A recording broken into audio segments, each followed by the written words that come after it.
தமிழகத்தின் மிக சிறந்த தொழிலதிபர், வங்கியாளர், அரசியல்வாதி, கல்வியாளரான ராஜா சர் மு.ஆ. முத்தையா செட்டியார் அவர்களுடைய சரித்திரத்தை இன்றைய சான்றோர் சரித்திர நிகழ்ச்சியில் நினைவு கூறுவதில் பெருமையடைகின்றோம்.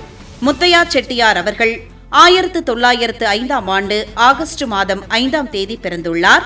1984ஆம் ஆண்டு மே மாதம் 12ஆம் தேதி காலமாகியுள்ளார். இவர் சென்னை மாநகராட்சியின் முதல் மேயர் என்ற பெருமைக்குரியவர். 1933 முதல் 1934 வரை சென்னை மாநகராட்சியின் முதல் மேயராக பணியாற்றினார். சென்னை மாகாண சட்டமன்றத்தின் எதிர்க்கட்சி தலைவராகவும் கல்வி, பொது சுகாதாரம் மற்றும் கலால் துறை அமைச்சராகவும் செயலாற்றினார். இந்திய அரசியலமைப்பு நிர்ணய சபையின் உறுப்பினராகவும் இருந்தார். 1957இல் காரைக்குடி தொகுதியில் இருந்து சட்டமன்ற உறுப்பினராக தேர்ந்தெடுக்கப்பட்டார். முத்தையா செட்டியார் அவர்கள் imperial bank of India, Indian வங்கி ஆகியவற்றோடு நெருங்கிய தொடர்புடையவர். தென்னிந்திய வர்த்தக சபை மற்றும் இந்திய வர்த்தக சபை கூட்டமைப்பின் தலைவராக பொறுப்பு வகித்தார். தன் தந்தை ராஜா சர் அண்ணாமலை செட்டியார் அவர்களால் தொடங்கப்பட்ட அண்ணாமலை பல்கலைக்கழகத்தின் வளர்ச்சிக்கு துணைவேந்தர் மற்றும் இணைவேந்தராக பெரும் பங்காற்றினார் முத்தையா செட்டியார் அவர்கள். சென்னை ஐஐடியின் ஆளுநர்கள் குழு உறுப்பினராகவும் இருந்தார். கல்வி மற்றும் சமூக பணிக்காக 1941இல் பிரிட்டிஷ் அரசு இவருக்கு நைட் பட்டம் வழங்கியது. இந்திய அரசு 1973ஆம் ஆண்டு இவருக்கு நாட்டின் உயரிய விருதுகளில் ஒன்றான பத்மபூஷன் வழங்கி கௌரவித்தது. தமிழ் மொழி, இலக்கியம் மற்றும் தமிழிசை வளர்ச்சிக்கு ஆற்றிய அளப்பரிய பங்களிப்பிற்காக 1979இல் இவருக்கு தமிழிசை காவலர் என்ற பட்டம் வழங்கப்பட்டது. தமிழகத்தின் மிக சிறந்த தொழிலதிபர், வங்கியாளர், அரசியல்வாதி, கல்வியாளரான ராஜா சர் மு.ஆ. முத்தையா செட்டியார் அவர்களுடைய சரித்திரத்தை இன்றைய சான்றோர் சரித்திர நிகழ்ச்சியில் அறிந்து கொண்டதில் மிக்க மகிழ்ச்சி அடைகின்றோம்.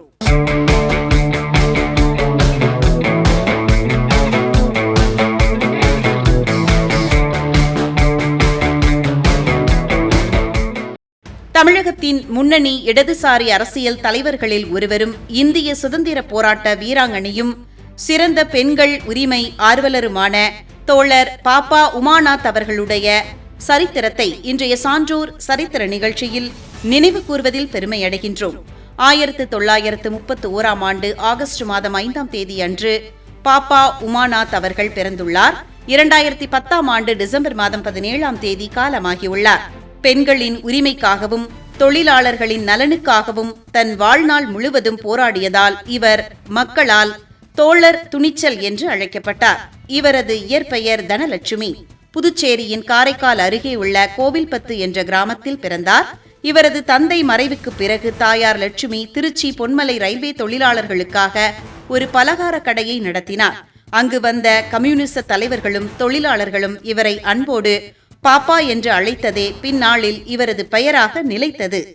தனது 12ஆம் வயதிலேயே ஆங்கிலேய அரசுக்கு எதிரான போராட்டத்தில் பங்கேற்று முதலில் சிறை சென்றார் பாப்பா உமாநாத் அவர்கள்.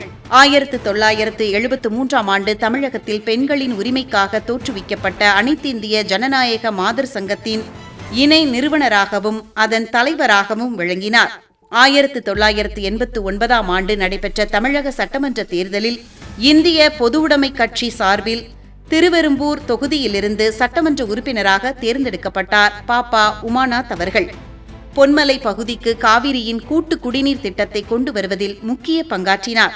1950இல் சேலம் மற்றும் சைதாப்பேட்டை சிறைகளில் அடைக்கப்பட்டிருந்த போது சிறை அதிகாரிகளின் அடக்குமுறைக்கு எதிராக 23 நாட்கள் உண்ணாவிரதம் இருந்து இவரது தாயார் லட்சுமி சிறையிலேயே உயிர் துறந்தார். கட்சியை விட்டு விலகினால் தாயின் உடலை பார்க்க அனுமதிப்போம் என்ற சிறைத்துறையின் நிபந்தனையை ஏற்க மறுத்த கொள்கை உறுதி படைத்தவர் பாப்பா உமாநாத் அவர்கள். 1952இல் கம்யூனிச இயக்கத்தின் முன்னணி தலைவர்களில் ஒருவரான ஆர். உமாநாத் என்பவரை சாதி சடங்குகள் அற்ற சுயமரியாதை திருமணம் செய்து கொண்டார். இத்திருமணத்தை தந்தை பெரியார் முன்னின்று நடத்தினார். இத்தம்பதியரின் மகளான யு. வாசுகி தற்போதைய முன்னணி இடதுசாரி தலைவர்களில் ஒருவராக பணியாற்றி வருகிறார்.